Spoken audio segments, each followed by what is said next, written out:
2부 코제트 6번째 글입니다. 6. 퍼티 픽피스 1. 픽피스의 작은 길 62번지. 픽피스의 작은 길 62번지의 정문은 50년 전에는 여느 집 대문과 하나도 다를 것이 없는 보통 대문이었다.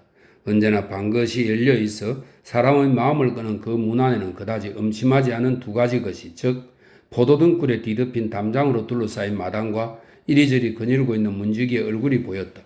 안쪽의 담 위에는 큰 나무들이 보였다. 햇살이 마당을 명랑하게 할 적에는 한 잔의 포도주가 문지기를 명랑하게 할 적에는 픽피스의 작은 길 62번지 앞을 지나가는 사람은 명랑한 생각을 갖고 가지 않을 수 없었다.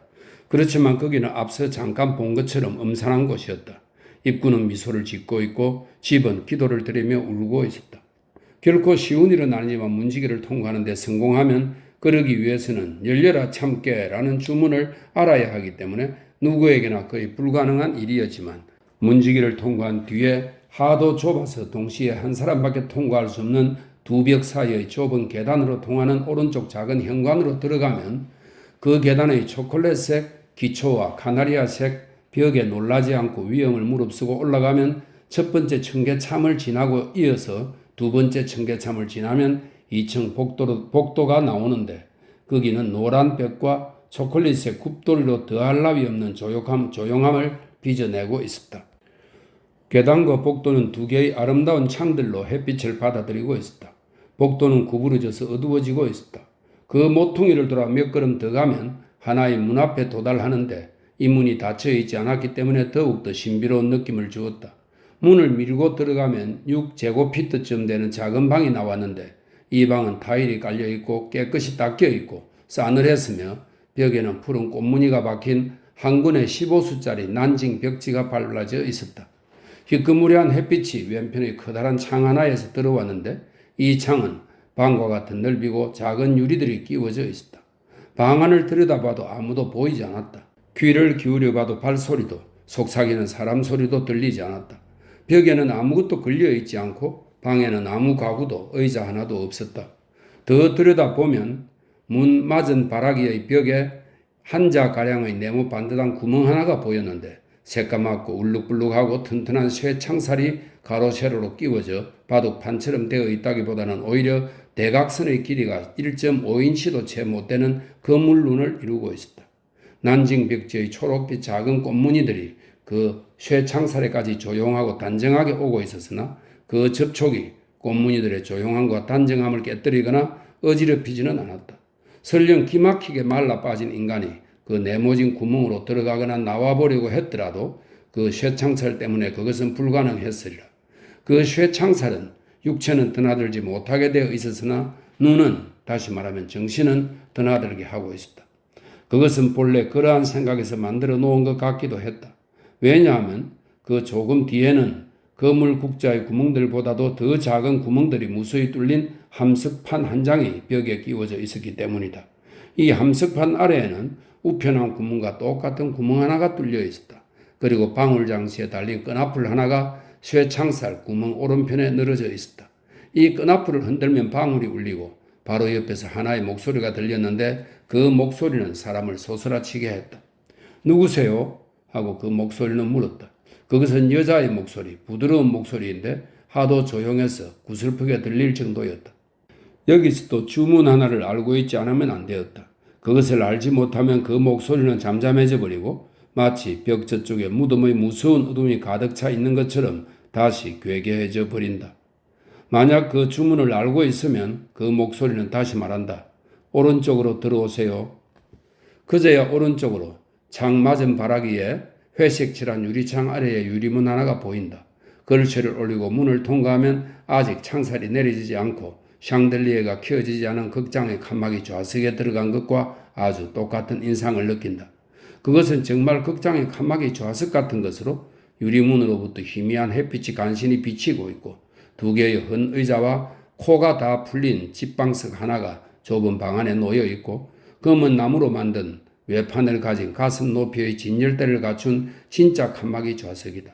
이 칸막이 좌석에는 창살이 끼워져 있으나 다만 그것은 오페라 극장에서 같은 금빛 나무 창살이 아니라 주먹 같은 큼직큼직한 해산물로 끔찍스럽게 벽에 박아서 고정해 놓은 무시무시한 철봉의 창살이었다. 처음 몇 분이 지나서 이 지하실 같은 흐릿한 빛에 눈이 길들기 시작하면 쇠창살 저쪽을 넘어다 보려고 하지만 6인치 너머는 보이지 않는다. 거기는 고동색으로 칠한 가로장을 튼튼하게 찔러놓은 검은 덧문으로 막혀 있었다. 길쭉하고 얇은 판자 조각을 붙여서 만든 그 거창들은 쇠창살의 넓이 전부를 가리고 있었다. 그 거창들은 늘 막혀 있었다. 잠시 후에 그 거창들 뒤에서 이쪽을 향해 말하는 목소리가 들린다. 여기 왔습니다. 무슨 일이죠? 그것은 사랑받는 사람의 목소리, 때로는 열렬히 사랑받는 사람의 목소리였다. 아무도 보이지 않았다. 숨소리도 거의 들리지 않았다. 그것은 마치 무덤의 벽을 통하여 말하는 귀신의 목소리 같았다. 썩 드문 일이지만 만약에 그 사람이 요구되는 어떤 조건들에 맞으면 그의 앞에서 거창 하나의 좁은 판자 한 장이 열리고 그 귀신 목소리는 유령이 되었다. 창살 뒤로, 거창 뒤로 창살을 통해 볼 수 있는 만큼 머리 하나가 보이는데 입과 턱만 보일 뿐 그 밖의 것은 검은 너울로 가려져 있었다. 검은 가슴바지 하나와 검은 수위에 몸을 감싼 별로 뚜렷하지 않은 형체 하나가 어렴풋이 보였다. 그 머리는 그에게 말을 하지만 그를 바라보지도 않고 그에게 결코 미소도 짓지 않았다. 뒤에서 비쳐오는 햇빛은 저쪽 사람은 하얗게 보이고 이쪽 사람은 거뭇게 보이도록 되어 있었다. 그 햇빛은 하나의 상징이었다. 그러는 동안 눈은 아까 열렸던 그 창구멍으로 모든 사람들의 눈에 닫혀있는 그곳 속을 열심히 들여다보았다. 짙은 몽롱함이 그 상복 입은 형체를 감싸고 있었다. 눈은 그 몽롱함을 뒤져서 유령 주위에 있는 것을 분간해 보려고 애썼다. 그러나 삽시간 후에 아무것도 보이지 않는다는 것을 깨달았다. 보이는 것이라곤 밤, 공허, 어둠, 무덤의 전기에 섞인 겨울 안개, 무시무시한 일종의 평온, 아무것도, 심지어 숨소리조차도 포착할 수 없는 고요, 아무것도, 심지어 흙개비들조차도 보이지 않는 어둠뿐. 여태까지 본 것은 한 수녀원의 내부였다. 그것은 항시 예배의 베르나르 교단 수녀원이라고 불리는 저 음침하고 엄숙한 집의 내부였다. 지금 있는 그 방은 면회실이었다. 그 목소리, 맨 먼저 들은 목소리는 접수 수녀의 목소리였는데 그녀는 벽 저쪽 네모진 창구멍 옆에 두 겹의 차양으로 가려진 것처럼 쇠창살과 수많은 구멍이 뚫린 함석판으로 격리되어 꿈쩍도 않고 언제나 말없이 앉아 있었다. 면회실은 속세 쪽으로 창 하나가 나 있고 수도원 쪽으로는 하나도 없었기 때문에 창틀 달린 방은 언제나 어둠 속에 잠겨 있었던 것이다. 세속적인 눈은 그 성스러운 곳에 있는 것을 아무것도 보아서는 안 되는 것이다. 그렇지만 그 어둠 저쪽에는 무엇인가가 있었다. 하나의 빛이 있었다. 그 죽음 속에는 하나의 삶이 있었다. 이 수녀원은 모든 사람들로부터 철저히 격리되어 있었지만 나는 이제부터 그 안에 깊숙이 들어가서 그리고 독자도 그 안에 깊숙이 들어가게 하여 이야기꾼들이 일찍이 보지 않은, 따라서 일찍이 말하지 않은 것들을 도를 넘어서지 않도록 하면서 말해보려고 한다. 2. 마르틴 베르가의 분원. 이미 오래전부터 픽피스의 작은 길에 1824년에도 아직 존재하고 있던 그 수녀원은 마르틴 베르가의 분원인 베르나르 교단 수녀원이었다. 따라서 이 베르나르 교단의 수녀들은 베르나르 교단의 수도사들처럼 클레르보에 속한 것이 아니라 베네딕트 교단의 수도사들처럼 시토에 속해 있었다. 바꾸어 말하면 그 여자들은 성 베르나르가 아니라 성 베네딕트에 귀의하고 있었던 것이다. 조금이라도 고서를 뒤적거려 본 사람이라면 1425년에 마르틴 베르가가 베르나르 교단의 수녀와 베네딕트 교단의 수녀들을 위하여 따로 교단 하나를 창설하여 본원을 살라망카에 두고 지원을 알칼라에 두었다는 것을 알 것이다. 이 교단은 유럽의 모든 가톨릭 국가에 분원을 두고 있었다. 이처럼 하나의 교단을 다른 교단에 결합하는 것은 로마 교회에서 결코 드문 일이 아니다. 여기서 이야기하고 있는 성 베네딕트 교단 하나만 보더라도 거기에 종속되어 있는 것으로 마르틴 베르가의 분원 외에 4개의 수도회가 있었으니 이탈리아의 몬테카시노와 파도바의 산타 주스티나 둘이 있었고 프랑스의 걸리니와 생모르 둘이 있었으며 또 아래와 같이 9개의 교단이 있었다. 즉 발롬브로자, 그라몽, 셀레스텐 교단, 카멜딜 교단, 사르트르 교단, 리밀리의 교단, 울리마테르 교단, 그리고 실베스트렌 교단, 마지막으로 시토 교단. 왜냐하면 시토 교단 자체는 다른 교단들의 줄기이면서도 성 베네딕토에 대해서는 하나의 가지에 지나지 않으니까. 시토 교단은 1098년 랑그르 교구의 몰렘 수도 원장이었던 성 로베르로부터 시작되었다. 저 수비아코의 사막에 응가하고 있던 악마가, 관로 속에 이런 설명이 있습니다. 그는 늙었다. 그는 도사가 되었을까? 응가하고 있던 악마가 아폴로의 신전에 살다가 17살인 성 베네딕트에게 쫓겨난 것은 529년의 일이었다. 맨발로 걸어다니고 목에 버들 바구니를 걸고 있고 결코 앉는 법이 없는 카르멜 수녀들의 규칙 다음으로 가장 엄격한 규칙은 마르틴 베르가의 베르나르 베네딕트 수녀들의 규칙이다. 그녀들은 검은 옷을 입고 있고 가슴 바지를 걸치고 있는데 이것은 성 베네딕토의 특명으로 턱까지 올라와 있다. 소매가 풍부지만 서지 옷, 커다란 양모 너울, 가슴 위에서 네모지게 잘려 턱까지 올라와 있는 가슴 바지, 눈까지 내려온 머리띠, 이러한 것이 그녀들의 복장이다. 모든 것이 검정이고 머리띠만 희다. 수련 수녀들도 똑같은 옷을 입고 있으나 색만 새하얗다. 서약 수녀들은 그 밖에 묵주를 옆구리에 달고 있다. 마르틴 베르가의 베르나르 베네딕트 수녀들은 생 사크르망의 부인들이라고 불리는 베네딕트 수녀들처럼 항시 예배를 실천하고 있는데 이 수녀들은 금세기 초에 탕펄과 네부댕 주느비에르에 각각 하나씩 파리에 2개의 수도원을 가지고 있었다. 그러나 지금 여기서 이야기하고 있는 퍼티 픽피스의 베르나르 베네딕트 수녀들은 네브 생트 주느비에브나 탕펄의 수녀원에 있는 생 사크르망의 부인들과는 전혀 딴판의 교단이었다. 규칙에도 수많은 차이가 있고 복장에도 수많은 차이가 있었다. 퍼티 픽피스의 베르나르 베네딕트 수녀들은 검은 가슴바지를 걸치고 있었고 누이브 생트 주니브에브 거리의 생 사크르망의 베네딕트 수녀들은 흰 가슴바지를 걸치고 있는 데다가 3인치가량 되는 도구만 은이나 도구만 구리 성체를 가슴에 달고 있었다. 퍼티 픽피스의 수녀들은 그러한 성체를 달고 있지 않았다. 항시 예배는 퍼티 픽피스 수녀원과 탕펄 수녀원의 공통된 것이지만 두 교단은 완전히 달랐다. 생 사크르망 부인들과 마르텐 베르가의 수녀들 사이의 유사점은 항시 예배를 드린다는 점뿐인데 그것은 마치 필리프 드 네리에 의해 피렌체에 세워진 이탈리아의 오라토리오 교단과 피에르 드 베레르에 의해 파리에 세워진 오라투아르 교단이 예수 그리스도의 유년 시절 생애, 죽음, 그리고 성모에 관한 모든 비의 연구와 숭배에서 비슷하면서도 매우 현격한 차이가 있고 때로는 원수지간인 것과 마찬가지다. 필리프 드 네리는 성자일 뿐이고 베렐은 추기경이었으므로 파리의 오라투아르 교단은 늘 우위를 주장했다. 이제 마르틴 베르가의 엄격한 스페인식 규칙으로 되돌아오자.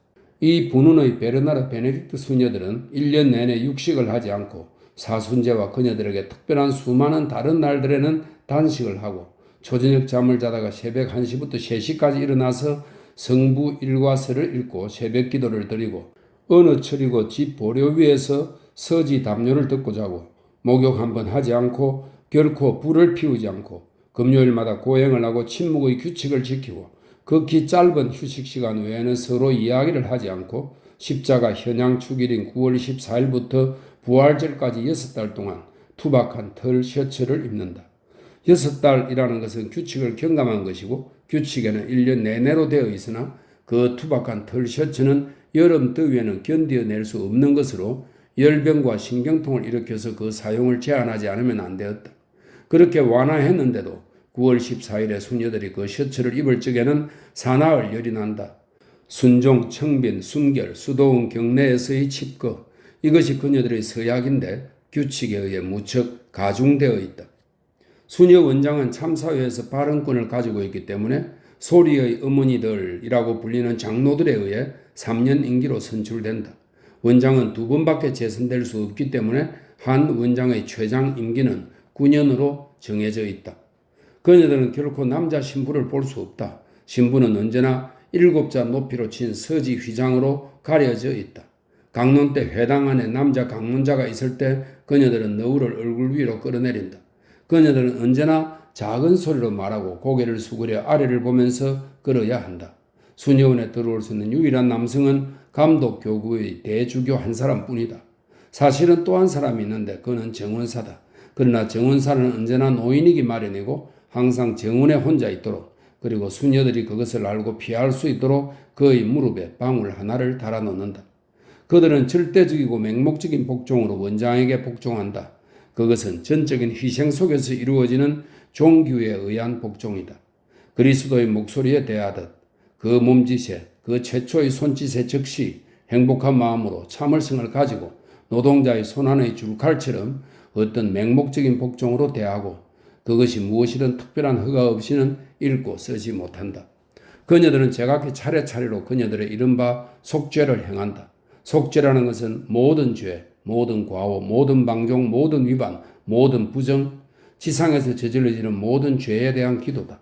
오후 4시부터 새벽 4시까지 또는 새벽 4시부터 오후 4시까지 계속 12시간 동안 속죄를 하는 수녀는 두 손을 마주잡고 줄을 목에 걸고 성체 앞에서 돌 위에 무릎을 꿇고 있다. 피곤을 견디지 못할 때는 얼굴을 땅바닥에 대고 두 팔을 십자로 뻗치고 납작 엎드리는데 그것이 바로 위안의 전부다. 그러한 자세를 하고 온 누리의 모든 죄인들을 위하여 그녀는 기도를 드린다. 그것은 숭고할 만큼 위대하다. 이러한 행위는 위에는 큰 촛불이 타고 있는 기둥 앞에서 이루어지므로 아무 구별 없이 속죄를 한다 또는 기둥에 있다 라고 말한다. 수녀들은 고행과 굴종의 뜻이 들어있는 이 두 번째 표현을 겸허한 마음에서 더 좋아하기도 한다. 설명이 있네요. 기둥은 프랑스에서 형구를 의미하는 수가 있다. 설명이 있습니다.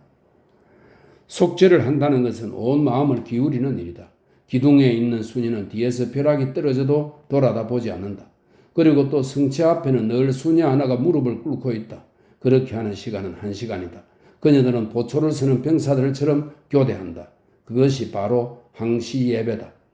원장과 장로들은 그 언제나 특별한 근원미가 깃든 이름을 갖고 있는데 그 이름들은 성자와 순교자들에 관련된 이름이 아니라 예수 그리스도의 생애의 시기들에 관련된 것.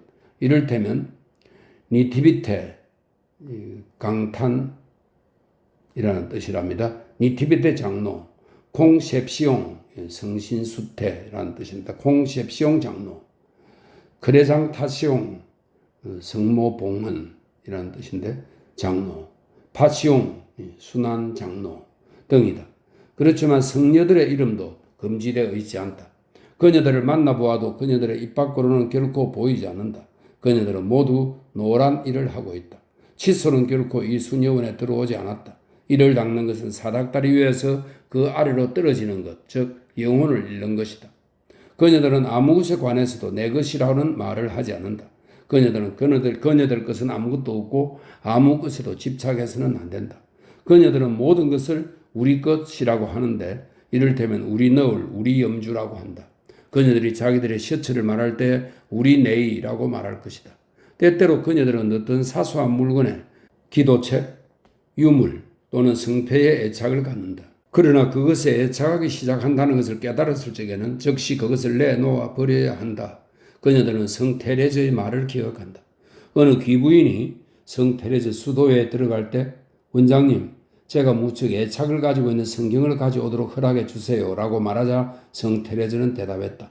아, 당신은 무엇인가 애착을 가지고 있군요? 그렇다면 우리 집에 들어오지 마세요.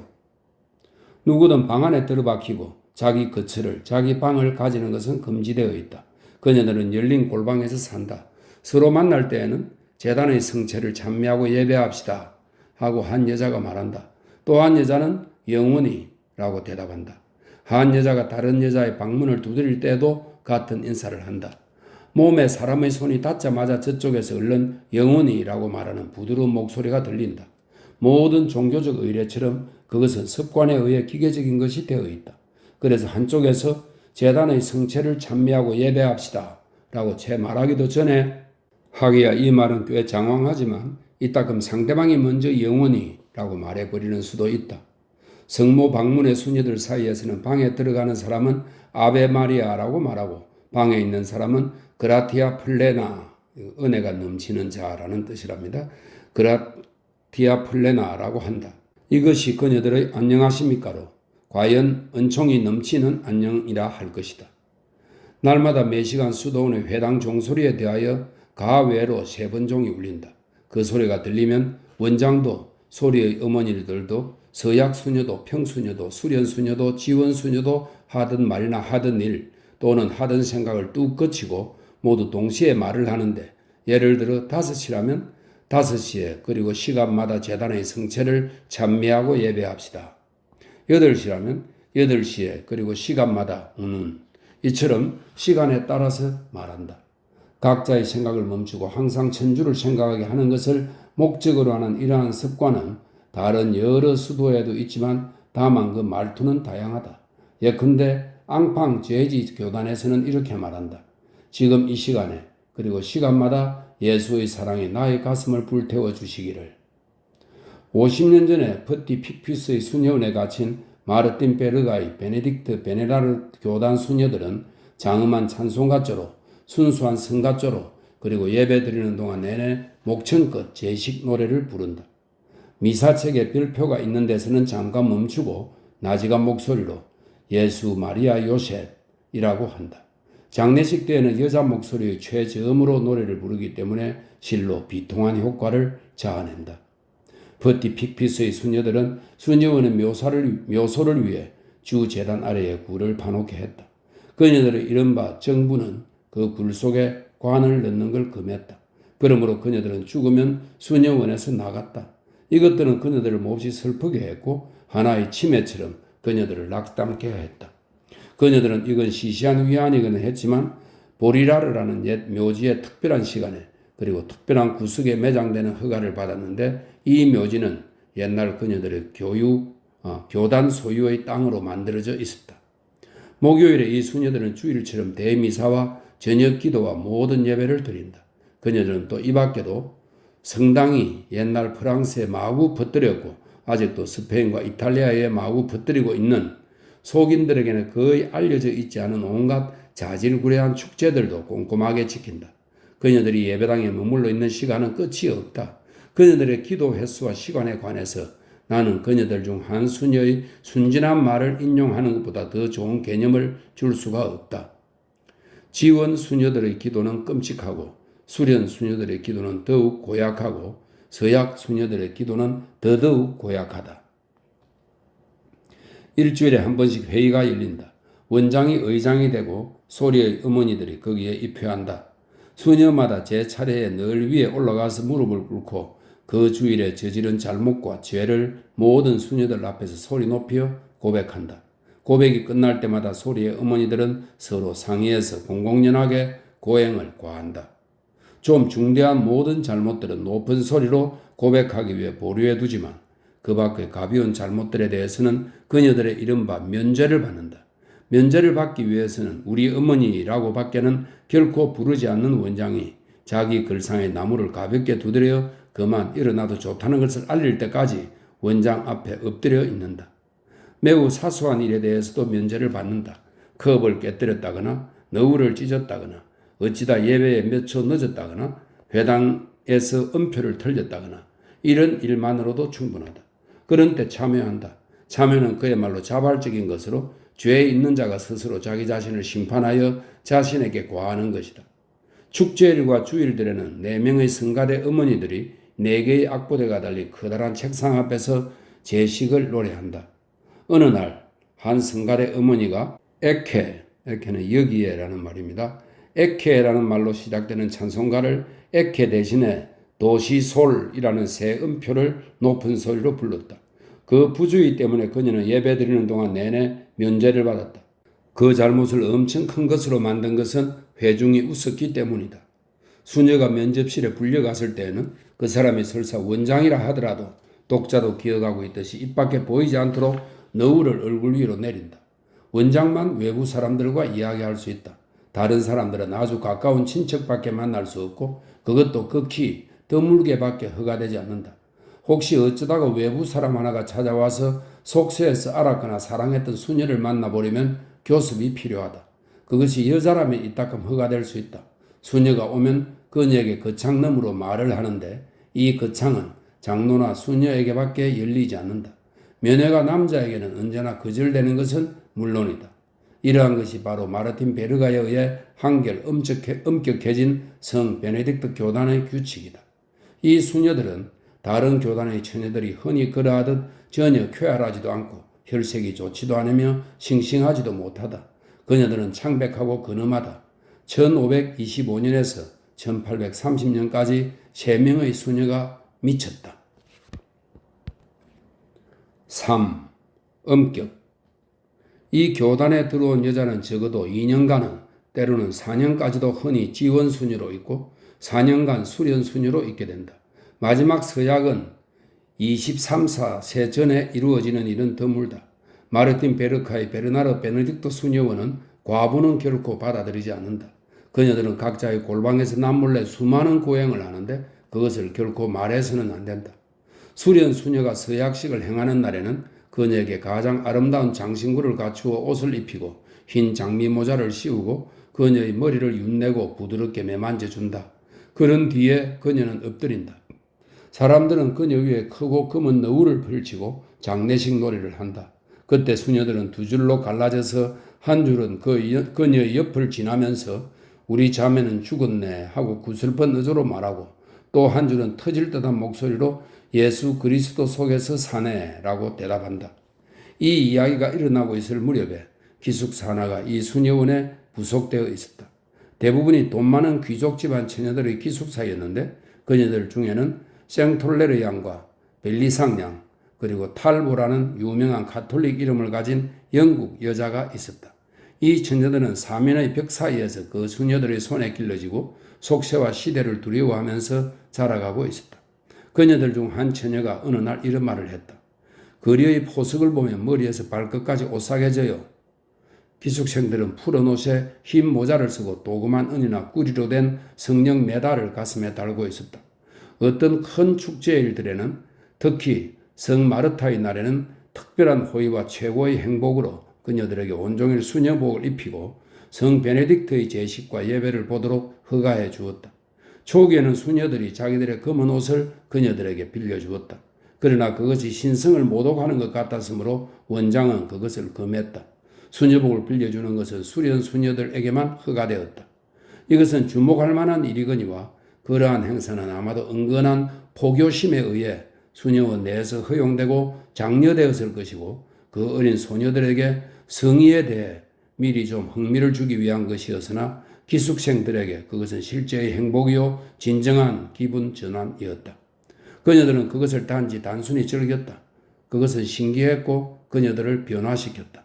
이것은 어린아이들의 순박한 이유이겠지만 손에 성수채를 들고 꼬박 몇 시간이나 서서 악보대 앞에서 노래를 부르는 그 행복을 우리들 속인에게 이해시키는 것에서는 도움이 되지 않는다. 여학생들은 고행을 제외하고는 수도원의 모든 제식을 다 지키고 있었다. 개중에는 속세로 돌아가서 결혼한 지 여러 해가 지난 뒤에도 누가 문을 두드릴 때마다 영원히 라고 말하는 습관에서 벗어나지 못한 여자도 있었다. 수녀들처럼 기숙생들도 면접실에서 밖에 부모를 만나지 못했다. 그녀들의 어머니마저도 그녀들을 포옹하는 허가를 얻지 못했다. 이 점에 관해 어느 정도 엄격했는지 이런 일이 있었다. 어느 날 한 처녀가 3살 난 어린 동생을 데리고 온 어머니의 방문을 받았다. 처녀는 울고 있었다. 왜냐하면 동생을 몹시 껴안고 싶었기 때문이다. 그러나 그것은 불가능했다. 그녀는 어쨌든 어린아이의 자그마한 손에 입을 맞출 수 있도록 아이가 창살 사이로 손을 내놓는 것을 허가해달라고 애원했다. 그것은 거절당했다.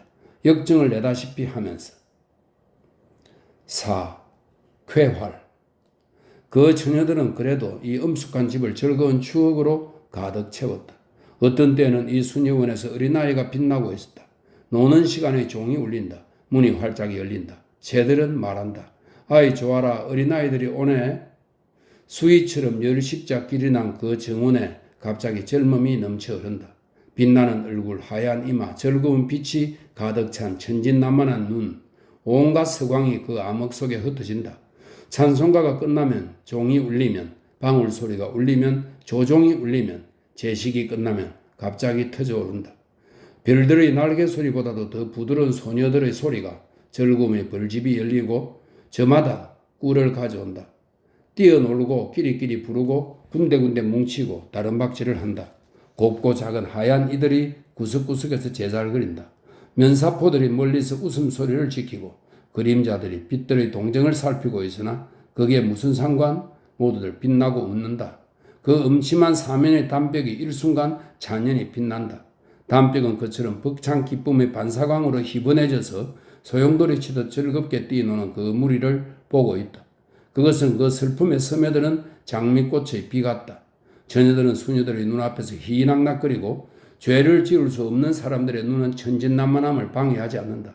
그 아이들 덕택으로 그처럼 많은 엄격한 시간 사이에도 순진한 시간이 있었다. 작은 아이들은 뛰고 큰 아이들은 춤춘다. 이 수녀원 안에서는 놀이에 하늘이 섞여든다.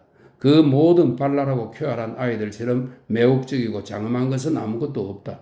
호메로스도 페로와 함께 여기에 와서 웃었을 것이고 그 음침한 정원에는 모든 할머니들의 주름살이 피어질 만큼 젊음이 있고 건강이 있고 소음이 있고 고함이 있고 도치가 있고 즐거움이 있고 행복이 있다.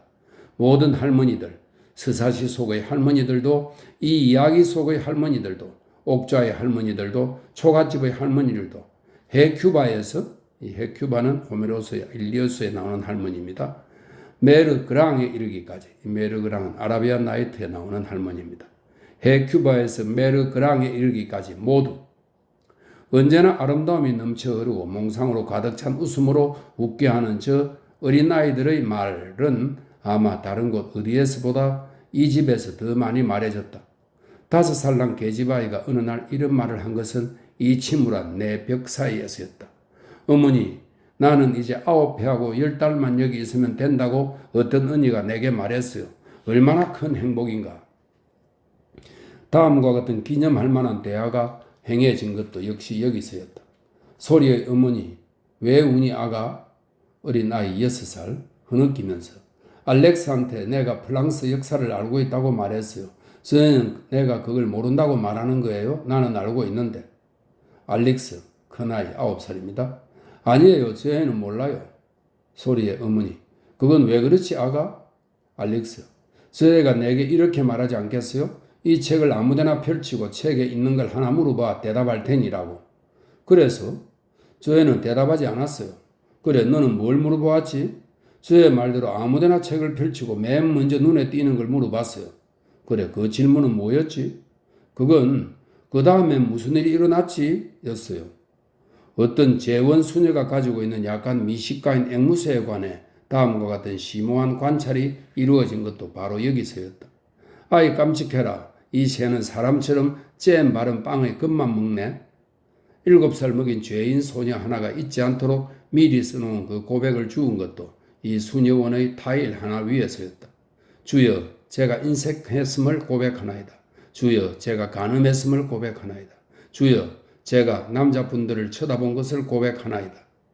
4살 먹은 새파라이 눈은 아이들이 들은 이야기가 6살 먹은 장밋빛 입술에서 적석으로 만들어진 것도 이 정원의 잔디밭 벤치 중 하나에서였다. 작은 수탉 3마리가 많은 꽃들이 있는 나라 하나를 가지고 있었습니다. 수탉들은 꽃들을 꺾어 호주머니에 넣었습니다. 그런 뒤에 그들은 잎사귀들을 꺾어 제 장난감들에 넣었습니다. 그 나라에는 늑대들 한 마리가 있었고 많은 숲이 있었는데 늑대는 숲속에 있었고 그는 작은 수탉들을 잡아 먹었습니다. 그리고 또 이런 시도 지어졌다.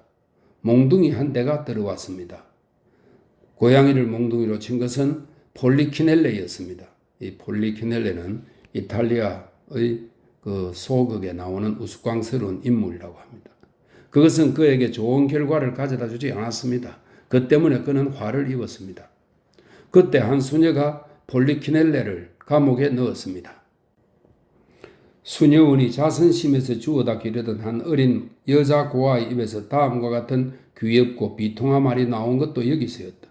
이 아이는 다른 아이들이 자기들의 어머니 이야기하는 것을 듣고 한쪽 구석에서 이렇게 중얼거렸다. 나는 태어났을 때 어머니가 없었어.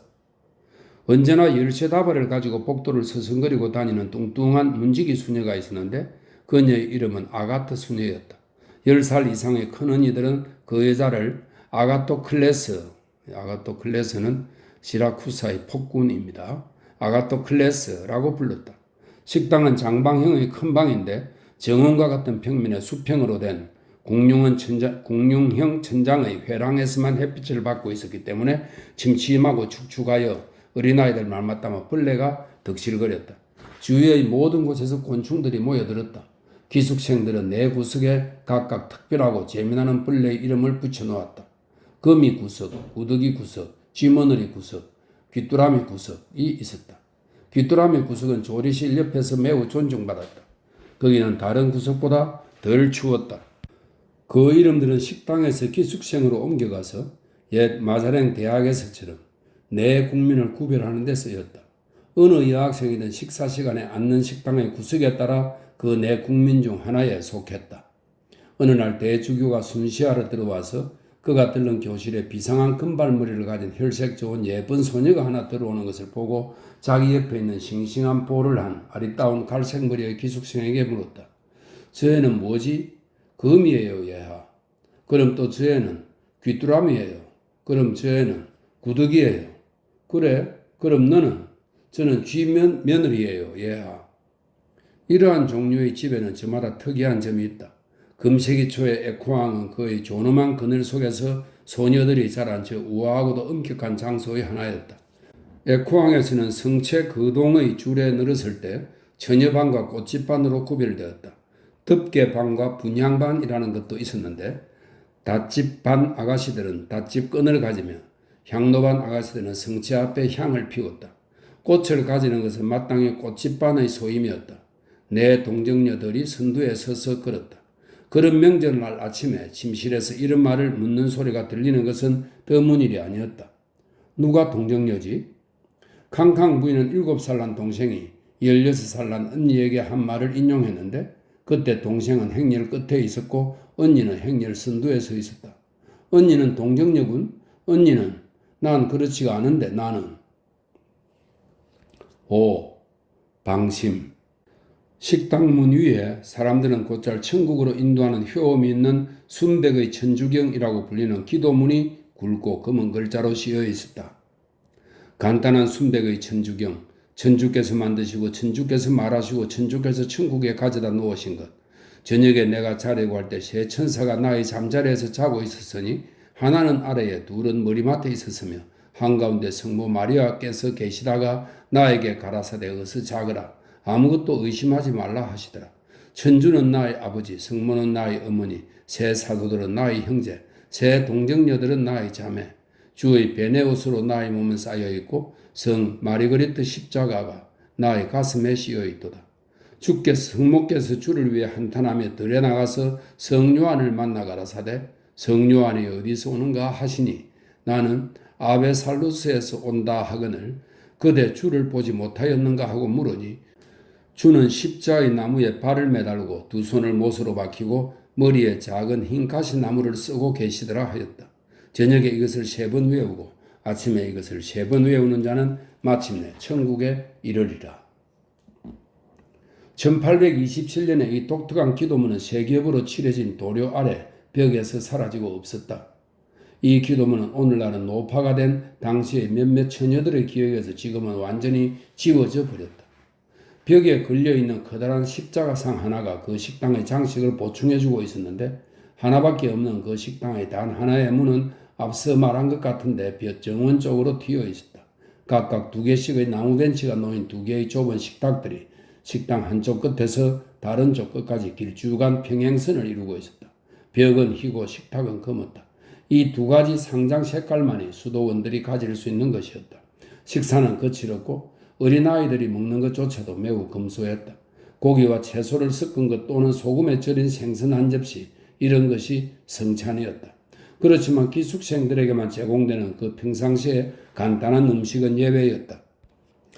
아이들은 주번 장로의 감시하에 잠자코 식사를 했는데 때때로 어쩌다가 파리 한 마리가 날아와 윙윙거리면 장로는 나무책을 시끄럽게 폈다 닫았다 했다.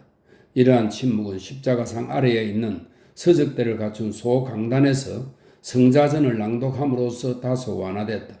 그것을 읽는 사람은 그 주의 당번인 큰 학생이다.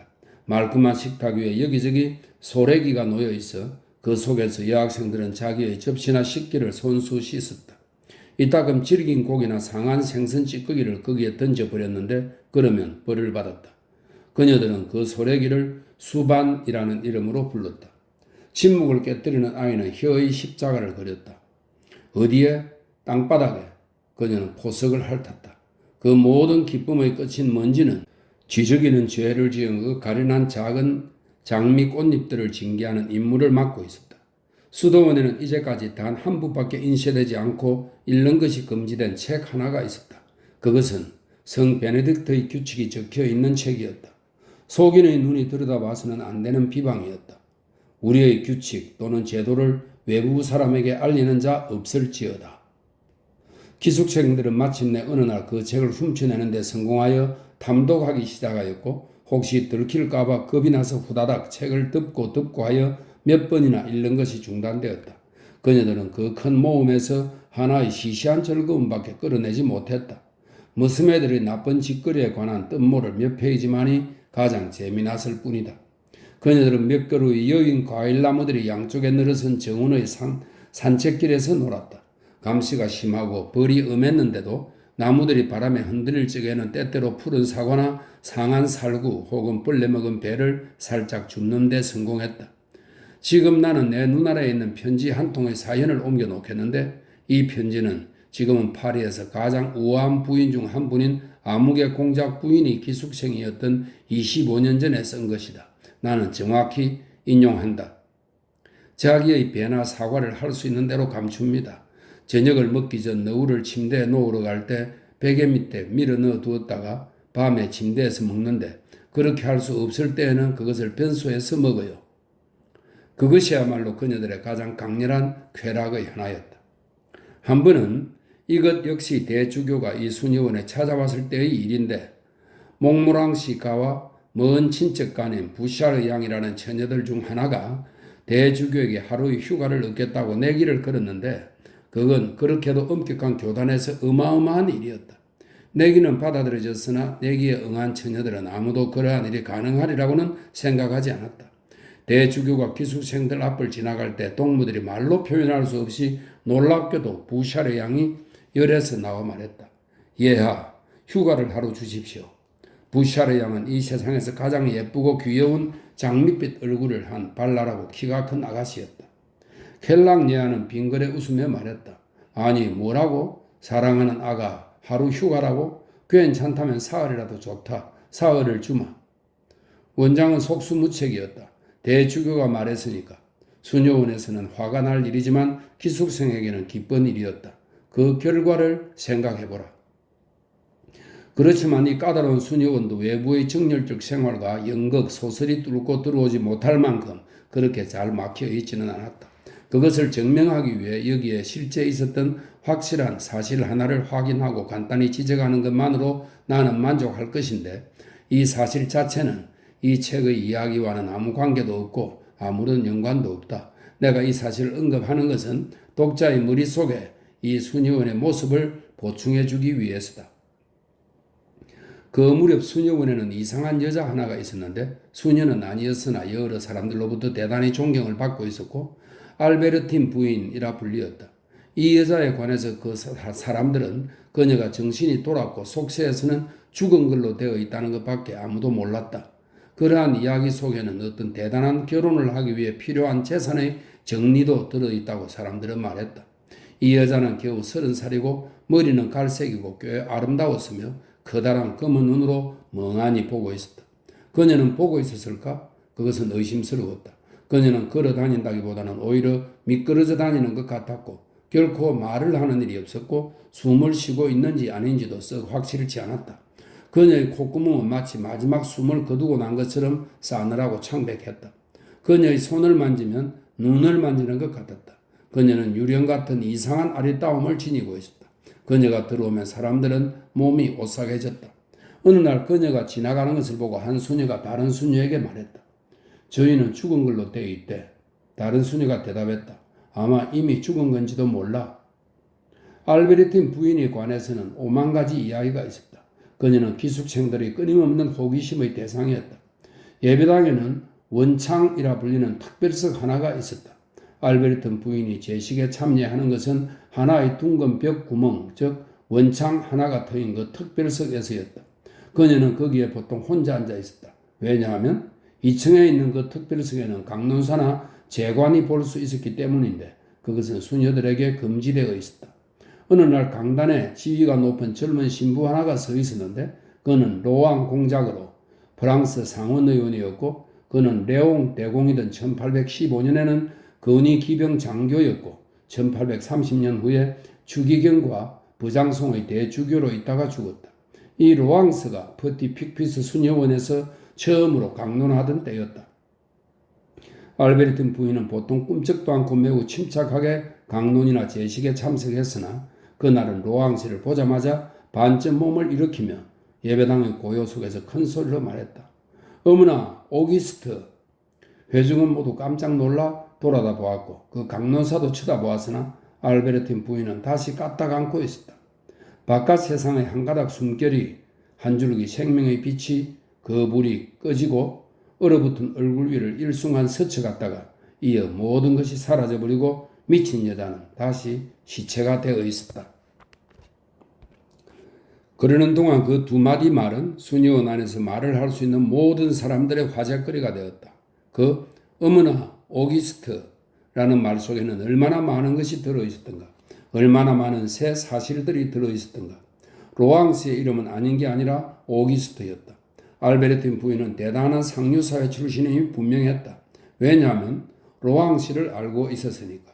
그녀가 그토록 고귀한 양반을 그토록 친근하게 부르는 것을 보면 그녀 자신 역시 상류사회에서 높은 위치에 있었음이 분명했고 그리고 또 로앙스 이름을 알고 있는 것을 보면 그녀는 그이와 어떤 관계, 어쩌면 친척관계, 그러나 확실히 아주 가까운 관계에 있었음이 분명했다. 슈아젤과 세랑이라는 매우 엄격한 두 공작 부인이 자주 이 교단을 찾아왔는데 그녀들은 아마 상류 부인의 특권으로 들어왔겠지만 그녀들은 기숙생들에게 큰 두려움을 주었다. 이 두 늙은 부인이 지나갈 적에 가련한 처녀들은 모두 발발 떨며 고개를 수그러 버렸다.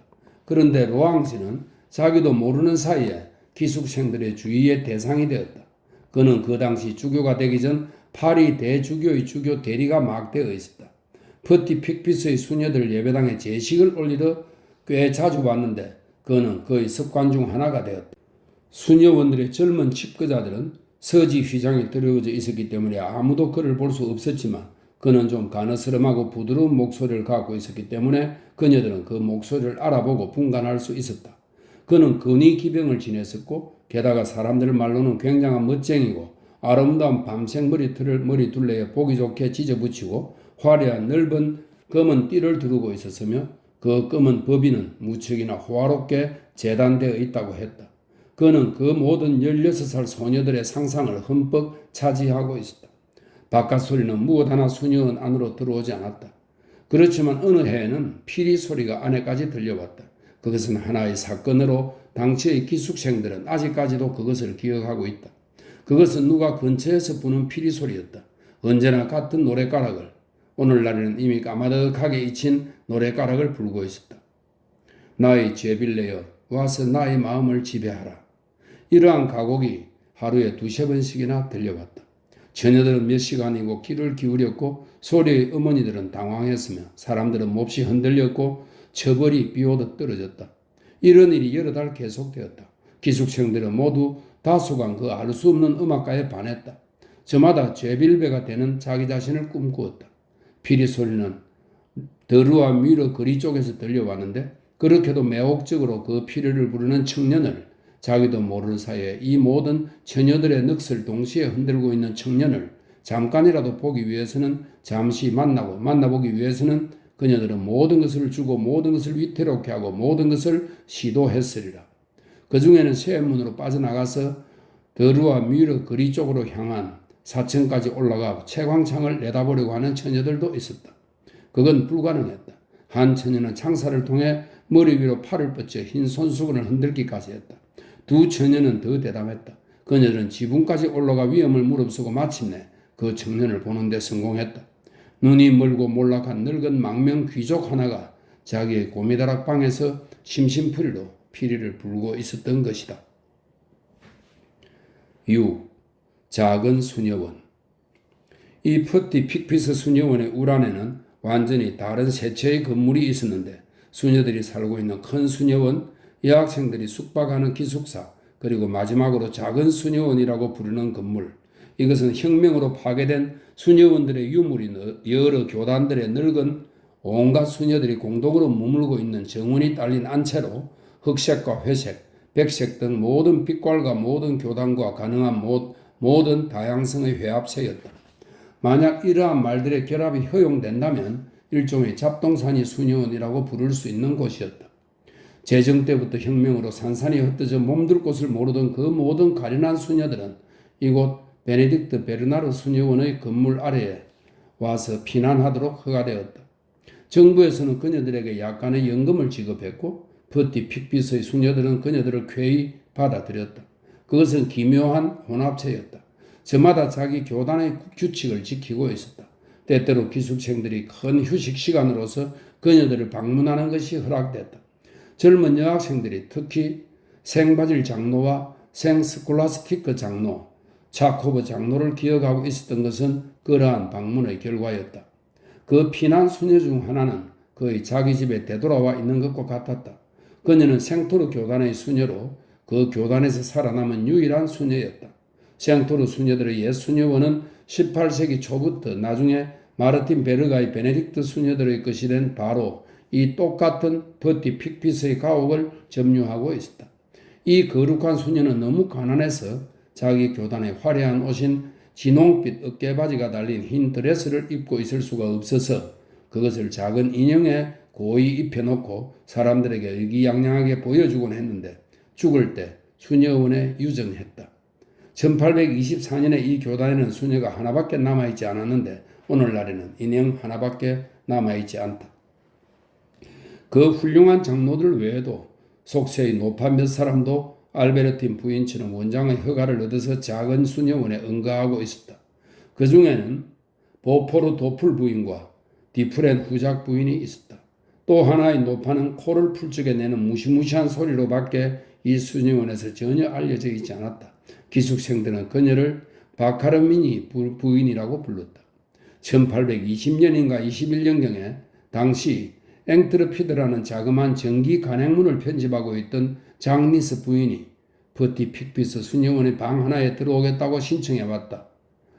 오를레안 공이 그녀를 추천했다. 벌집 속 같은 웅성거림, 소리의 어머니들은 모두 벌벌 떨었다. 장니스 부인은 소설을 썼다. 그러나 그녀는 자기는 누구보다도 소설을 싫어하는 사람이라고 선언했고 또 자기는 열렬한 신앙의 경지에 도달했다고도 했다. 하나님의 가호로 그리고 역시 오를레안 공의 도움으로 그녀는 들어갔다. 7, 8개월이 지난 뒤에 그녀는 정원에 나무 그늘이 없다는 핑계로 나가버렸다. 수녀들은 크게 기뻐했다. 매우 늙기는 했으나 그녀는 아직도 하프를 탔는데 썩 잘 탔다. 나가면서 그녀는 자기 골방에 자기의 흔적을 남겨놓았다. 장니스 부인은 미신가이고 라틴어 학자였다. 이 두 낱말은 그녀에게 꽤 좋은 옆모습을 부여했다. 그녀가 돈과 보석을 넣어두던 골방의 작은 서랍 속에 다음과 같은 5줄의 라틴어 시가 붙어 있는 것을 몇 년 전에도 여전히 볼 수 있었는데 그것은 노란 종이에 붉은 잉크로 그녀가 손수 써놓은 것으로 그녀의 의견으로는 도덕을 즐겁하게 하는 효과를 가지고 있다고 했다. 가치 다른 새 신체, 십자가의 가치에 매달리다. 디스마스와 제스마스, 그리고 가운데는 예수 그리스도. 디스마스는 높은 것을 구하고 가련한 제스마스는 낮은 것을 구한다.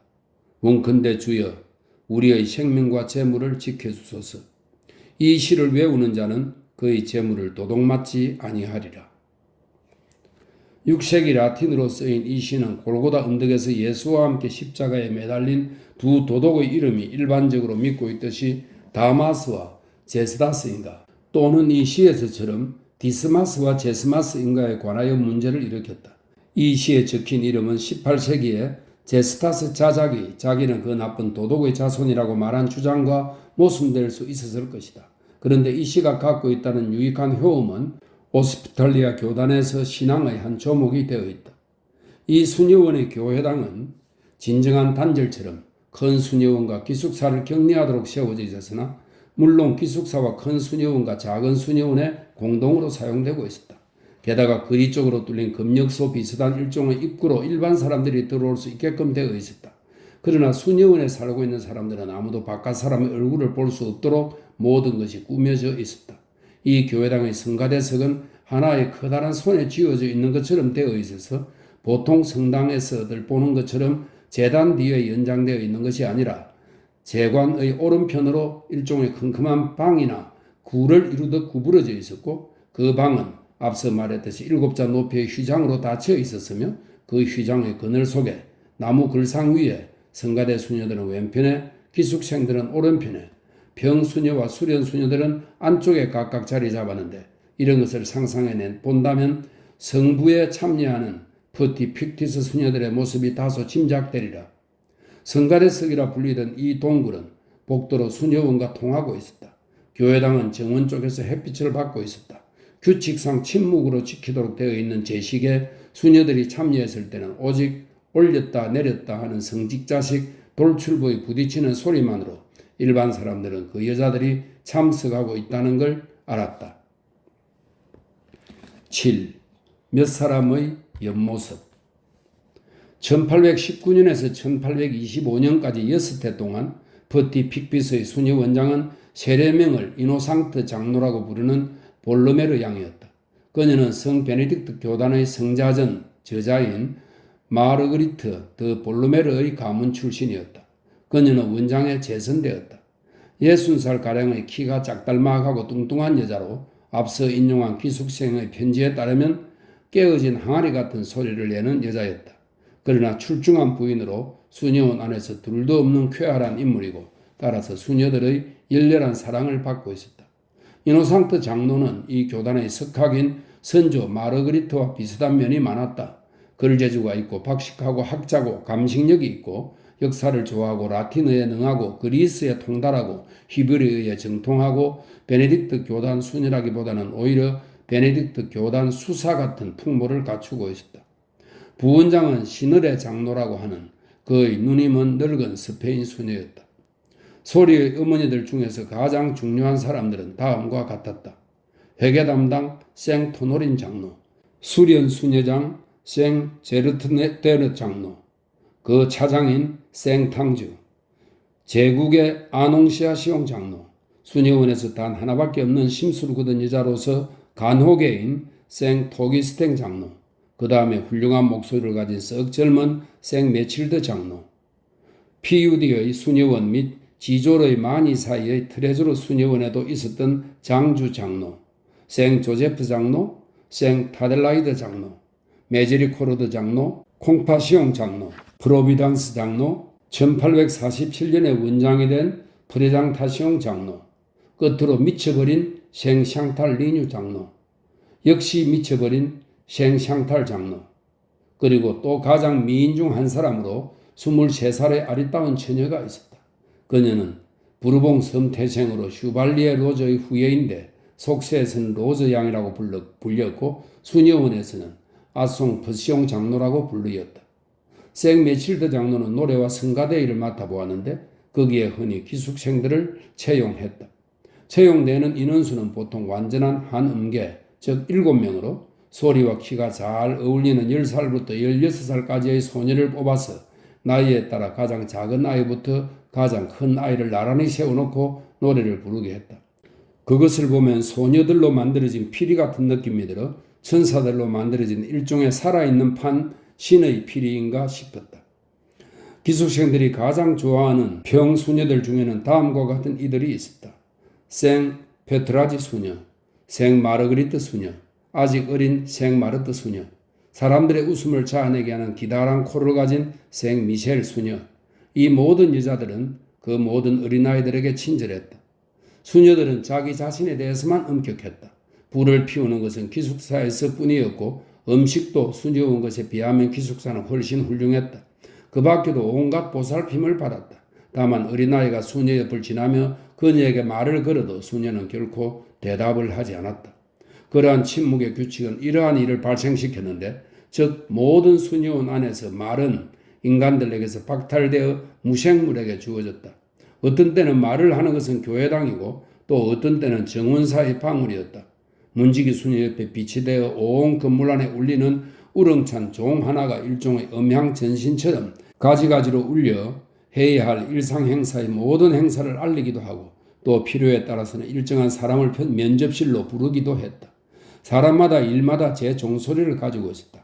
원장은 하나와 하나, 부원장은 하나와 둘, 6과 5은 수업을 알렸으므로 학생들은 결코 교실에 들어간다고 말하지 않고 6과 5에 간다고 말했다. 넷과 넷은 장리스 부인의 종소리였다. 그 소리는 퍽 자주 들렸다. 호의를 가지고 있지 않은 사람들은 그것을 4개의 악마라고 했다. 19은 큰 사건을 고하는 소리였다. 그것은 수녀원 경내의 문이 열리는 것을 말하는데 수많은 빗장을 꼭꼭 걸어놓은 그 무서운 철문은 대주교 앞에서 밖에는 열리지 않았다. 대주교와 정은사를 제외하고는 앞서 말했듯이 남자는 아무도 수녀원 안에 들어올 수 없었다. 기숙생들은 다른 2 남자를 볼 수 있었는데 하나는 바네스 신부라는 늙고 못생긴 부속 사제인데 그녀들은 그를 성가대석에서 창살 사이로 바라볼 수 있었다. 또 하나는 미술 선생인 앙시오 씨인데 앞서 몇 줄 인용한 기숙생의 편지에서 앙시오 씨라고 부르고 있고 무서운 곱추 영감이라고 말하고 있다. 모든 사나이들을 얼마나 잘 골라 놓았는지 알 수 있다. 이러했다. 그 신기한 집은. 8. 마음 다음에 돌. 정신적인 모습을 대강 기술한 뒤에 그 물질적 윤곽을 몇 마디 지적하는 것은 쓸데없는 일이 아니다. 독자도 이미 좀 알고 있다. 생 탕투안의 버티 픽피스 수녀원은 플롱소 거리와 르두아미르 거리, 픽피스의 작은 길, 지금은 없어져서나 옛날 지도에는 오마레 거리라고 적혀있던 골목길이 서로 교차해서 이루어진 늘따란 사다리꼴의 거의 전부를 차지하고 있었다. 그 4개의 거리들은 그 사다리꼴을 해자처럼 둘러싸고 있었다. 수녀원은 여러 채의 건물들과 하나의 정원으로 이루어져 있었다. 본관은 전체적으로 보면 잡다한 건물들이 합쳐진 것으로 위에서 내려다보면 땅 위에 누워있는 교수대와 거의 비슷한 꼴이었다. 교수대의 기둥에 해당하는 곳은 픽피스 작은 길과 플롱소 거리 사이에 포함되는 드루아 미르 거리의 부분 전체를 차지하고 교수대의 가로장에 해당하는 부분은 쇠창살을 쳐놓은 높고 회색의 아무 장식 없는 정면인데 이 정면은 픽피스의 작은 길을 내려다보고 있었으며 62번지의 문패가 붙어있는 정문은 그 끄트머리에 있었다. 그 정면의 한가운데쯤에 먼지와 재로 뽀얘진 공룡형의 나지가 문 하나가 있고 거기에 거미들이 줄을 쳐놓고 있는데 이 문은 일주일에 1~2시간 수녀의 관이 수녀원에서 나가는 드문 경우밖에 열리지 않았다. 그것은 일반인이 회당에 드나드는 문이었다. 교수대의 팔꿈치에 해당하는 곳은 제식 때 사용되는 네모진 방인데 수녀들은 그것을 소비실이라고 불렀다. 기둥에 해당하는 곳에는 장로들과 일반 수녀들의 독방들과 수련소가 있었다. 가로장에 해당되는 곳에는 조리실과 식당이 있고 그 맞은 바라기로 회랑과 회당이 있었다. 62번지의 문과 막혀있는 오마레의 골목길 모퉁이 사이에는 기숙사가 있었으나 밖에서는 보이지 않았다. 사다리꼴의 나머지 부분은 정원을 이루고 있는데 이 정원은 블롱소의 거리의 높이보다 훨씬 낮았다. 그래서 담장 바깥보다 안쪽이 훨씬 높았다. 정원은 가운데가 약간 불룩하고 그 한복판의 언덕 꼭대기에는 뾰족한 원추형의 아름다운 전나무 한 그루가 서 있고 거기에서 마치 둥근 방패의 중심부에서처럼 4갈래의 큰 산책로가 뻗어나 있고 그 큰 산책로들의 갈림길들에서 각각 둘씩 8개의 작은 산책로가 뻗어나 있어서 만약 정원이 원형이었다면 산책로들의 기하학적 배치도는 하나의 수레바퀴 위에 놓인 하나의 십자와 유사했을 것이다. 산책로들은 모두 정원의 고르지 못한 담장까지 뻗어나 있었기 때문에 그 길이는 일정하지 않았다. 길가에는 까치밥 나무들이 늘어서 있었다. 정원 안쪽으로는 큰 포플러 나무들이 늘어선 산책로 하나가 드루아 미르 거리의 모퉁이에 있는 옛 수도원의 폐허에서 오마레 골목길의 모퉁이에 있는 작은 수녀원까지 통해 있었다. 작은 수녀원 앞에는 작은 뜰이라는 이름이 붙어있는 것이 있었다. 이러한 전체에 덧붙여 하나의 앞마당, 내부의 안채가 만들어내는 온갖 다양한 모퉁이들, 감옥 같은 담벽들, 불롱소 거리 건너편 가까이에 늘어서 있는 지붕들의 기다란 검은 선을 아울러 상상해 본다면 지금부터 40~50년 전 퍼티 픽피스의 베르나르 수녀원이 과연 어떤 것이었는지 완전히 파악할 수 있을 것이다. 이 성스러운 집은 14세기부터 16세기에 걸쳐서 유행했던 저 1만 천 악마의 노름판이라고 불리던 폼 구장의 바로 그 용지에 세워져 있었다. 그런데 이 모든 거리들은 파리에서 가장 오래된 것들이었다. 드루아 미르와 오마레라는 이름은 아주 오래된 이름들인데 이 이름을 가지고 있는 거리들은 훨씬 더 오래된 것들이다. 오마레 골목길은 예전에는 모구 골목길이라 불렸고 드루아 미르 거리는 예글랑티의 거리라고 불렸는데 인간이 돌을 자르기 전에 신이 꽃들을 피웠기 때문이다. 9. 버비를 입고 한 세기. 나는 퍼티 픽피스의 수녀원이 옛날 어떠한 것이었는가를 상세히 이야기하고 있는 중이니까, 그리고 이 은밀한 은신처의 창문 하나를 감히 열었으니까 독자는 내가 짤막한 여담 하나를 이야기하는 것을 또 허락해 주기 바란다. 이 여담은 이 책의 내용과는 관계가 없지만 이 수녀원 자체가 특이한 모습을 하고 있다는 것을 이해시켜 주는 점에서 독특하고 유익하다. 작은 수녀원에는 봉트브르 수녀원에서 온 100살 된 노파 하나가 있었다. 혁명 전에 그녀는 상류사회의 사람이기도 했다.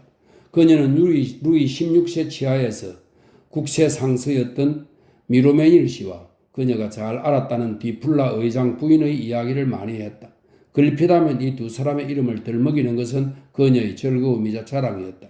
그녀는 퐁트브르 수도원을 극구 칭찬했는데 그것이 하나의 도시 같다고, 그리고 수도원 안에 많은 거리들이 있다고 말했다. 그녀는 피카르디 사투리를 썼는데 그것을 기숙생들은 재미있어했다. 해마다 그녀는 엄숙히 서약을 갱신했으며 맹세를 할 때마다 신부에게 이렇게 말했다. 성 프랑스와 예하는 그것을 성 줄리앙 예하에게 바치셨고, 성 줄리앙 예하는 그것을 성 외제브 예하에게 바치셨고, 성 외제브 예하는 그것을 성 프로코프 예하에게 바치셨고 등등. 그와 같이 신부님, 저는 그것을 당신에게 바치나이다. 그러면 기숙생들은 두 건 아래서가 아니라 너울 아래서 웃었는데 억지로 참는 이 귀여운 웃음의 소리의 어머니들은 눈살을 찌푸렸다. 또 한 번은 이 노파가 얘기를 했다. 내가 소시적에 베르나르 수사들은 근위 기병들에게 뒤지지 않았다 라고 말했다. 이야기를 하는 것은 한 세기였으나 때는 18세기였다. 그녀는 상파뉴와 부르고뉴의 4가지 포도주에 관한 풍습도 이야기했다. 혁명 전에는 어떤 고관 대작이 프랑스 원수나 대군, 공작 의원 같은 이가 상파뉴나 부르고뉴의 어떤 도시를 통과할 적에 그 시의 대표관이 영접을 나와서 4가지의 포도주를 따른 4개의 은잔을 바쳤다는 것이다. 첫째 잔에는 원숭이의 포도주라고 씌어있고, 둘째 잔에는 사자의 포도주라고 씌어있고, 셋째 잔에는 양의 포도주라고 씌어있고, 넷째 잔에는 돼지의 포도주라고 씌어있었다. 이 4가지의 글자는 술꾼이 내려가는 4단계를 나타낸다. 즉, 첫 단계의 취기는 즐겁게 하고, 둘째 단계는 흥분시키고, 셋째 단계는 정신을 몽롱하게 하고, 끝으로 넷째는 바보가 되게 한다는 것이다. 그녀는 무엇인지 무척 소중히 여기는 물건 하나를 열쇠를 채고 옷장 속에 넣어두고 있었다. 퐁트브르 수녀원의 규칙은 그것을 그녀에게 금하지 않았다. 그녀는 그 물건을 아무에게도 보이려고 하지 않았다. 그것을 들여다보고 싶을 때마다 그녀는 방 안에 틀어박혀서 사람들의 눈을 피했다. 복도를 걸어가는 소리가 들리면 가능한 한 재빨리 그 늙은 손으로 서랍을 닫아버렸다. 누가 그녀에게 그 이야기를 하면 짓거리기를 좋아하는 그녀는 곧장 입을 다물어 버렸다. 아무리 호기심 많은 사람들이라도 그녀의 침묵 앞에서는 어찌할 수 없었고, 아무리 끈덕진 사람들이라도 그녀의 고집 앞에서는 어찌할 수 없었다. 그것은 또한 수녀원에서 한가하고 따분한 모든 사람들의 이야기거리가 되었다. 이 100살 노파의 보물인 그렇게도 귀중하고 그렇게도 은밀한 물건은 대체 무엇이었을까? 아마 어떤 성서였을까? 어떤 진귀한 묵주였을까? 어떤 진짜 성유물이었을까? 사람들은 이리저리 억측했다. 이 가엾은 노파가 죽자 사람들은 불이 나게 쫓아가서 서랍을 열어보았다. 그 물건은 성찬 접시처럼 3겹의 천에 쌓여 있었다. 그것은 커다란 주사기를 가진 약국생들에게 쫓겨 날아가는 사랑의 신들의 그림이 있는 파엔차 접시였다. 쫓아가는 척은 마냥 얼굴을 찌푸리고 마냥 우스꽝스러운 자세를 하고 있다. 작고 귀여운 사랑의 신들 중 하나는 이미 주사기에 찔린 뒤이다. 그는 몸부림치고 작은 날개를 퍼득거리면서 아직도 날아가려 하고 있으나 익살광대는 악마 같은 웃음을 웃고 있다. 그림의 우위는 베아리에 진 사랑이다. 이 접시는 대단한 진품으로 아마 몰리에르의 희극에 하나의 착상을 제공하는 영예를 가졌을지도 모른다. 그 접시는 1845년 9월에도 아직 남아있었다. 보마르세 거리의 어느 골동품 가게에 팔 물건으로 나와 있었다. 이 착한 할머니는 바깥 손님을 아무도 맞아들이려 하지 않았는데 면접실이 너무 음침하기 때문이라고 그녀는 말했다. 10. 항시 예배의 기원. 그런데 그의 무덤 같은 면접실에 관해서는 앞서 그것이 어떤 것인가를 설명해 보려고도 했지만 그것은 완전히 지방적인 사실이어서 다른 수녀원들에는 이와 똑같이 엄격하게 만들어진 것이 없다. 탕플 거리의 수녀원은 사실 다른 교단에 속했지만 특히 이 수녀원에서는 검은 판자문이 갈색 휘장으로 바뀌었고 면접실 자체는 쪽판이 깔려있는 객실이었는데 그 창들에는 흰 모슬린 휘장이 아담하게 쳐져 있었고 그 벽들에는 온갖 사진들이 걸려 있었는데 거기엔 너울을 쓰지 않은 한 베네딕트 수녀의 초상화 하나와 꽃다발들의 그림 그리고 한 터키 사람의 얼굴까지 있었다. 탕플 거리의 수녀원 정원에는 프랑스에서 제일 아름답고 제일 큰 것으로 인정받는 그 인도 마로니에가 있었고 그 나무는 18세기의 많은 사람들 사이에서 왕국의 모든 마로니에의 아버지라는 명성을 받고 있었다. 앞서도 말했지만 이 탕플 수녀원에는 시토 교단에 속하는 베네딕토 수녀들과는 전혀 다르지만 그래도 역시 항시 예배를 행하는 베네딕토 수녀들이 살고 있었다. 이 항시 예배의 교단은 매우 오래되지는 않아서 200년 이상을 거슬러 올라가지 않는다. 1649년에 파리의 두 성당에서 즉 생셜피스와 생장 알그레브 성당에서 며칠 사이에 두 번 성체가 모독되었는데 그것은 보기 드문 무서운 신성 모독이어서 온 장안을 뒤흔들었다. 생제르맹 데프레의 주교 대리는 자기 관하의 모든 성직자들에게 명하여 엄숙한 성체 거동을 행하게 했는데 이 제식을 교황 특사가 집행했다.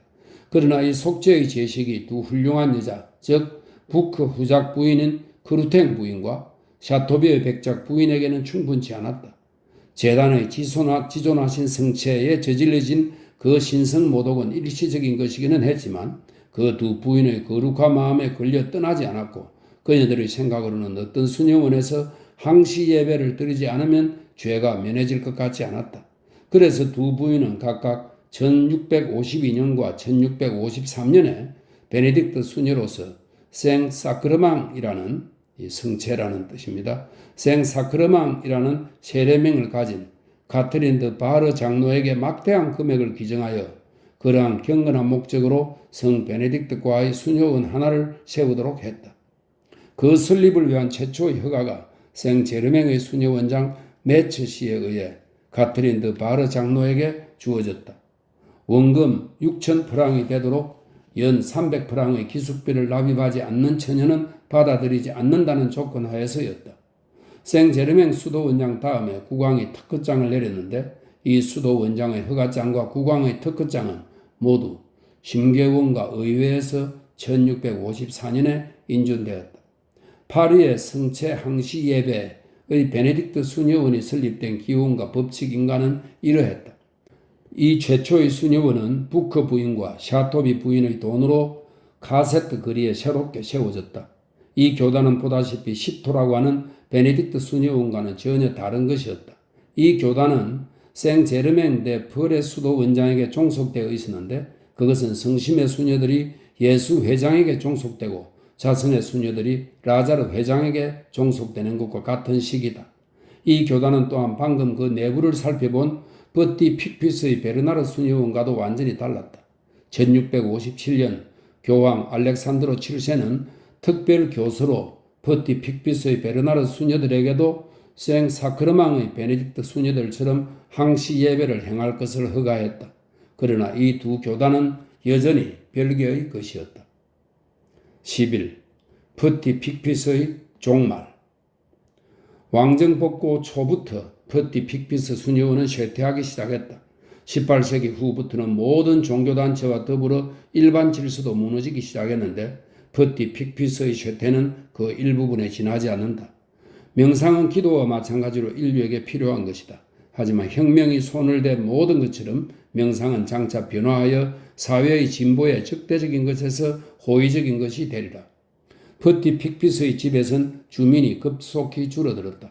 1840년에는 작은 수녀원도 사라졌고 기숙생도 사라졌다. 더 이상 노파들도 없었고 처녀들도 없었다. 늙은이들은 죽었고 젊은이들은 떠나가 버렸다. 날아가 버렸다.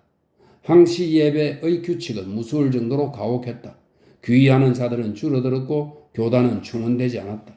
1845년에는 아직도 다소의 평수녀들이 여기저기에 있었으나 성가대 수녀들은 하나도 없었다.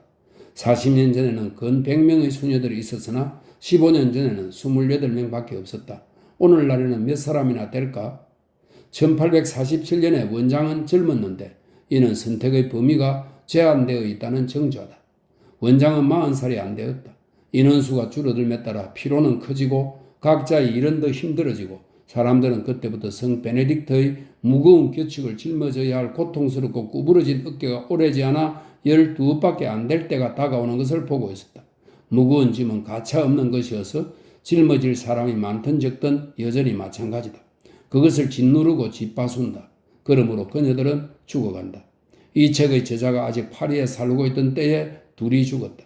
하나는 25살이고 또 하나는 23살이었다. 이 여자는 줄리아 알파놀라처럼 이렇게 말할 수 있다. 23해를 살고 나는 지금 여기에 누워있노라. 수녀원이 소녀들의 교육을 포기한 것은 이러한 쇠퇴 때문이었다. 이 괴상하고 세상에 알려져 있지 않고 어색한 집 앞을 지나가다가 나는 거기로 들어가지 않을 수 없었고 또 어떤 사람들에게는 아마 유익하지 않을까 싶어서 장발장의 우울한 이야기를 하는 나를 따라와 나에게 귀를 기울여주는 사람들을 거기에 들어가게 하지 않을 수 없었다. 오늘날에는 그렇게도 신기해 보이는 그 낡은 종교적 의례들로 가득 차 있는 이 공동체 안을 나는 대충 훑어보았다. 그것은 닫힌 정원이다. 검문이다. 나는 이 이상스러운 장소에 관하여 상세히 그러나 경의를 품고 어쨌든 경의와 상시함이 양립할 수 있는 한도 내에서 이야기했다. 나는 전부를 이해하지 않지만 아무것도 멸시하지 않는다. 사형 집행인을 신성시하게 되는 조제프 드 메스트로의 찬미가와 그리스도의 순환상을 조롱하기까지 하는 볼테르의 냉소에서 나는 똑같은 거리에 있다. 말이 난 김에 볼테르의 불합리를 말해두자. 왜냐하면 볼테르는 칼라스를 변호한 것처럼 이 칼라스는 프랑스의 칼빈과 상인입니다. 가톨릭교로 개종하기 전에 자기 아들을 죽였다는 혐의를 받고 사형에 처해졌다고 하네요. 볼테르는 그의 명예를 회복시키는데 힘썼다고 합니다. 볼테르는 칼라스를 변호한 것처럼 예수도 변호했을 테니까. 그런데 예수의 초인적인 강생을 부인하는 사람들 자신에게 그리스도의 순환상은 무엇을 나타내는가? 살해된 현인이다. 19세기의 종교관념은 위기를 맞고 있다. 사람들은 어떤 것들을 잊어버리고 있는데 한 가지를 잊어버려도 다른 것을 배우기만 한다면 잘하는 것이다. 사람의 마음속에 빈대가 있어서는 안 된다. 어떤 파괴가 이루어질 때 파괴가 이루어지는 것은 좋은 일이지만 파괴 다음에 재건이 뒤이어온다는 조건에서만 그것은 좋은 일이다. 그때까지 더 이상 존재하지 않는 것들을 연구하자. 그것들을 아는 것이 필요하다. 그것들을 피하기 위해서라도. 과거의 위조물들은 가짜 이름을 갖고서 곧잘 미래라고 자칭한다. 이 유령은 과거는 곧잘 그의 통행권을 위조한다. 그 함정을 알아채자. 의심을 품자. 과거는 하나의 얼굴을 미신을 갖고 있고 하나의 탈을 위선을 갖고 있다. 그 얼굴을 널리 알리고 그 탈을 벗기자. 수도원들에 관해서는 그것들은 하나의 복합적인 문제를 제공한다. 문명의 문제, 이것은 그것들을 배척하고 자유의 문제, 이것은 그것들을 비호한다.